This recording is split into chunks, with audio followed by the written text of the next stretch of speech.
What's up, everybody? I'm Josh Saleh, and welcome to AdoramaXP. Forspoken is one of the first AAA title games to come out in 2023, and there's going to be a ton of games releasing this year. But is this going to be on your radar? Do you have room in your wallet and on your console for this? Well, let's find out. The demo came out in December, but I don't know if that's enough time for them to rework anything with the release date coming up so soon. Plus, it's already been delayed a couple times. And for you Final Fantasy fans out there, this might be something on your radar too. But we got to play the demo, so we got initial reactions and thoughts for this game. So let's get into everything we know about Forspoken. Forspoken releases on January 24th, 2023. It comes out for PlayStation 5 and Microsoft Windows. It's developed by Luminous Productions and published by Square Enix. The composers are 𝔸𝔻𝕆ℝ𝔸𝕗 and 𝔸𝔻𝕆ℝ𝔸𝕗, and this is actually pretty huge. 𝔸𝔻𝕝ℚ𝔸𝕗 obviously is known for League of Legends, God of War, even some Assassin's Creed games, but 𝔸𝔻𝕗 is really known for a lot of Lord of the Rings games, BioShock, Destroy All Humans. These composers have some incredible credits to their name, so the music in Forspoken should be some of the best music in gaming.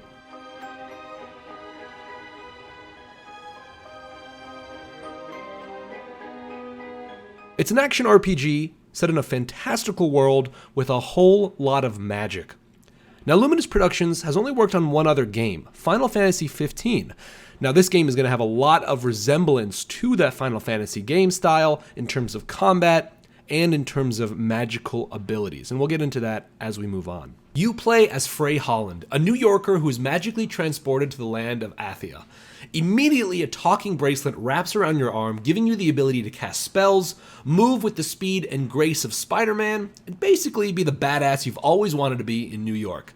Now, for the sake of the story, for referencing, Frey names her bracelet Cuff.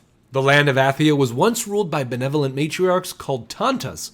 However, the land and people were corrupted by a blight, transforming animals into beasts, men into monsters, and the beautiful world into 4 shattered realms.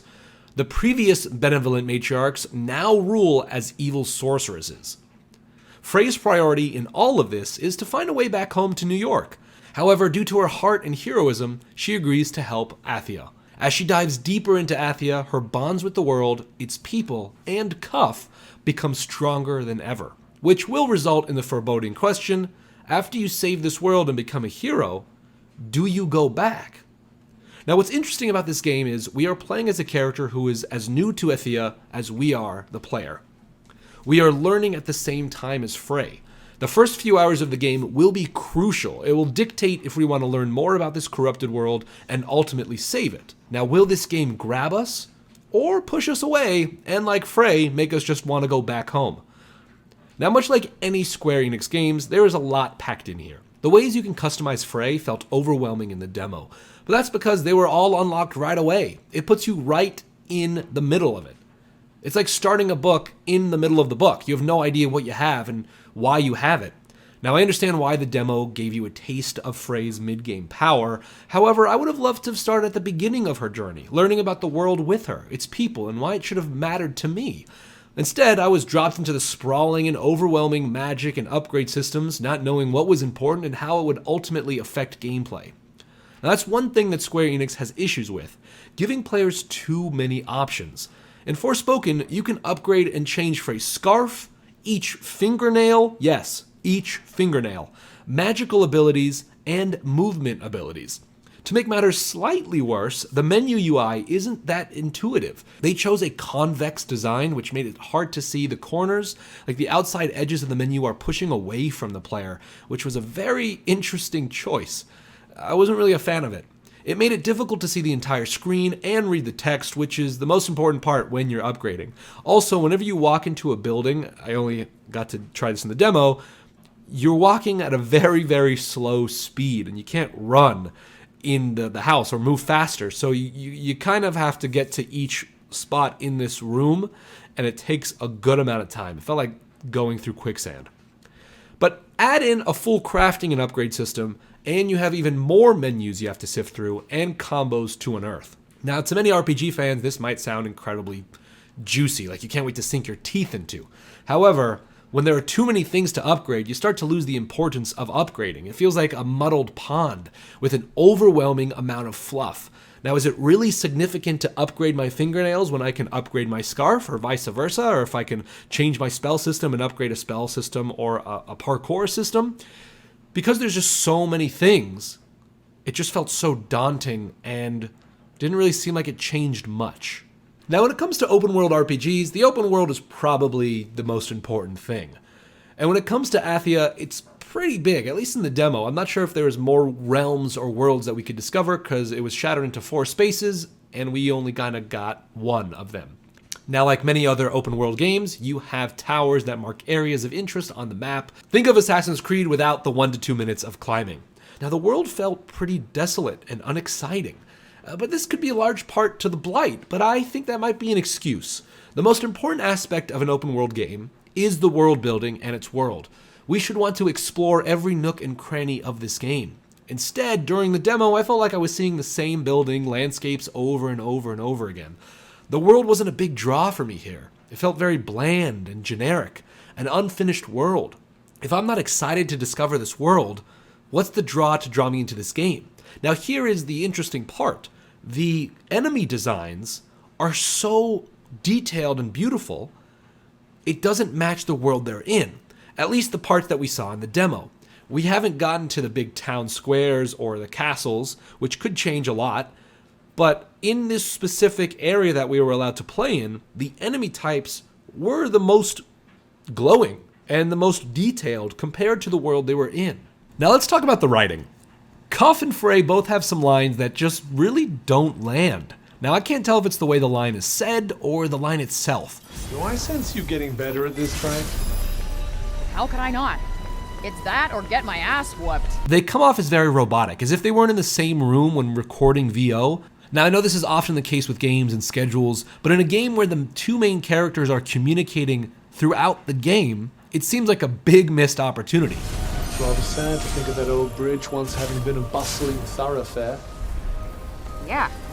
Someone went through a whole lot of trouble to build that thing. Well, at least you're making use of it. The lines also get very repetitive and they state the obvious so much. While fighting, it's especially annoying. Yup.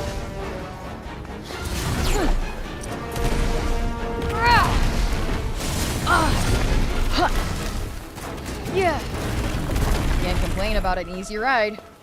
Can't you? Doesn't exactly get the blood pumping. The flavor text is a hodgepodge of grunting and one-liners that never hit their mark. And when spending the majority of the time exploring and fighting, it's not a great look. The writing makes the characters come off as childish and not the sharpest tool in the shed. Reasonably impressive, I suppose. Reasonably? Kiss my ass. On top of that, these 2 characters, there's not like a really good flow of relationships or connection or chemistry, really. And maybe that's because the part of the demo they put us in, but I just didn't really enjoy these characters. And if we're playing with them the entire game, the Cuff being the bracelet and Frey being the main character, that worries me. Now, talking about Cuff for a little bit, he has a lot of similarities to Peter Dinklage's Ghost in Destiny, Mimir in the new God of War, and even a little bit of Claptrap from Borderlands. Cuff fills in the silence with sarcasm and a lot of humor, and it's up to you if it really hits its mark. Cuff will often repeat lines a lot during combat, which may or may not get annoying after the first few fight scenes. I didn't particularly care for Cuff's remarks or callouts. You can tell that they definitely used a foreign accent to make it more like, oh, look how fun, we're in like a fantastical Game of Thrones-y type of world. Everyone speaks in a British accent here. But for me, I don't think it hit its mark as it was supposed to. Now, one of the biggest question marks I had is the parkour. Now, the parkour in Forspoken is supposed to be exhilarating and bring to life new movement into gaming. But this was so much farther from the truth. Now, I will say that the demo didn't allow me to ice grind or fly, but I was able to run and dash. And don't get me started on climbing mountains. That was not easy, and it was an incredible pain. You do have a stamina bar, so you're not able to run at top speed the entire time, but there are button presses you can do while running to elongate that speed. And I enjoyed the button presses while running because it gave me something to do instead of just pushing a joystick. but I quickly realized based on the map size, I wasn't traveling fast enough. And because the world is so barren, I wasn't seeing anything cool. I felt like I was running through the same areas on a treadmill. The jumping and running felt very clunky, especially during combat. The double jump was just not quite there. It felt like Frey was moving through molasses. Now, if the spectrum of parkour games is Mirror's Edge, Sunset Overdrive, and Spider-Man as the top of parkour movements, well, Forspoken is very, very far behind, and for a game that's going to rely heavily on parkour and upgrading that system, again, a bit of worry. Forspoken is one of the first AAA titles to use Unreal Engine 5. Now, I think this hurts the game. When the game is set to quality mode, you can immediately see the screen tears, graphic pop-ins, and feel the 30 FPS. For a game that is supposed to be fast-paced, playing this game at 30 FPS is an absolute nightmare. I quickly changed to performance mode and it felt way better. And if you're playing on PC, well, then you can see how far you could probably push it. If you're playing on console, I would strongly recommend performance mode. There's a lot going on with the magical abilities, fire, ice, rock, all being tossed around. Add in 5 to 10 enemies, or sometimes even more, and the foliage moving around, Frey's scarf and hair. There is a lot to render. With Unreal Engine 5 being so new, the game hits a lot of speed bumps. When doing a massive fire attack or ice attack, you can immediately see the frames drop. When fighting multiple enemies, you could see it load textures, and while exploring the world, pop-ins will happen quite often. Now look, this is pretty standard in an open-world RPG, but it constantly took me out of the game, and it's hard to justify the pricing of a AAA title on next gen when it feels undercooked. Probably the second biggest thing in this game is the combat. Now this is where I had the most fun, but also the most frustration. The demo gives you tons of abilities right off the bat, and I find that fire sword attacks were some of my favorites, not only because of the area of effect, but also because of the fire damage it did. Melee damage was a whole lot of fun, and easier to do than ranged. Range attacks felt slow in a game that really pushes speed as the priority. Combat is honestly exhilarating. It felt fun and it looked good while doing it, and Square is really good at big magical combos. After the demo, I wanted to go back to the magical drawing board to see which moves synergized more. And that's what the game wants you to feel, like a magical crafter, finding out the best ability for the region and the enemies you're fighting, tinkering and reworking. And there's never a perfect combo, only a perfect scenario. Now, where combat lost me were the controls. The PlayStation controls were not easy to learn and kinda counterintuitive. The game uses L2 and R2 triggers to fight, and L1 and R1 triggers to change magic attacks. So L1, L2 are your supportive abilities, R1, R2 are your offensive abilities. When you push L1 or R1, that opens up a scroll menu so you can change your abilities for that moveset. So if I pushed L1, or I should say held it down, menu would pop up and I could change my supportive abilities. If I held down R1, a menu would pop up and I can change my offensive abilities.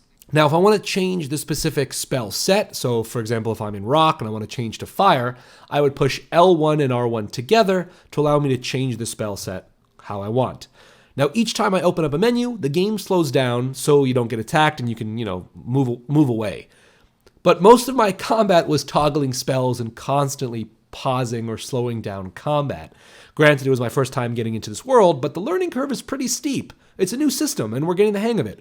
I could see after a long playthrough, people can pull off some insane combos, and we'll get more of like an expert level, and we'll see some awesome stuff online. But this game also runs into its own obstacles, giving the players so many spells. In the demo, there are at least 15 spells. It becomes overwhelming, and we spend too much time tinkering and switching spells. It slows down combat.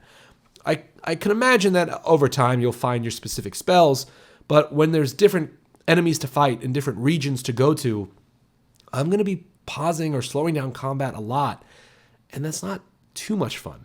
Now, one big thing I had about the demo, it didn't give us any new characters to learn about. And the trailers make us see so many really cool characters and character designs. I wanted to get to know the people in this world. I think the demo would have really benefited the game tremendously to allow us to see some cutscenes and more story and learn about who the Tantas are and other characters in this world. But I guess we'll have to wait for the full release of the game for that. So kind of sad about that. A big theme of this video is feeling overwhelmed, whether it being the crafting, the abilities, the spells, the combat, the parkour, the fingernails, the scarves. There's a lot going on here. I felt bombarded, and it kind of felt kind of half-baked because there's so many different options. Now, instead of focusing on 1 to 2 to maybe even 3 and perfecting those, it feels like it wasn't fully cooked with everything that's going on. And with so many games coming out in 2023, it's hard to justify if this is worth your console space and your wallet space. But if you're a Final Fantasy fan, you might already be into this type of game. And granted, if you played the demo, you know if you like it or not. And that's the best thing of advice I can give. Play the demo and see what you think. Because at the end of the day, you're your best critic. Now, I'm very curious to see the characters and the world building of this game because we didn't get that in the demo so much. So that might be the final missing piece that this game might have. Like, let's say it has incredible villains and incredible, memorable characters that stick with it, that you actually care for and want to save and help. I mean, that, at the end of the day, that's why Frey stays in that world instead of maybe going back to New York. And that's going to be an interesting question when the game comes out. So we'll see what happens. Y'all, thanks so much for watching. Be sure to like, comment, let us know what you think of the game. I'm Josh Saleh. We'll see you next time. Peace.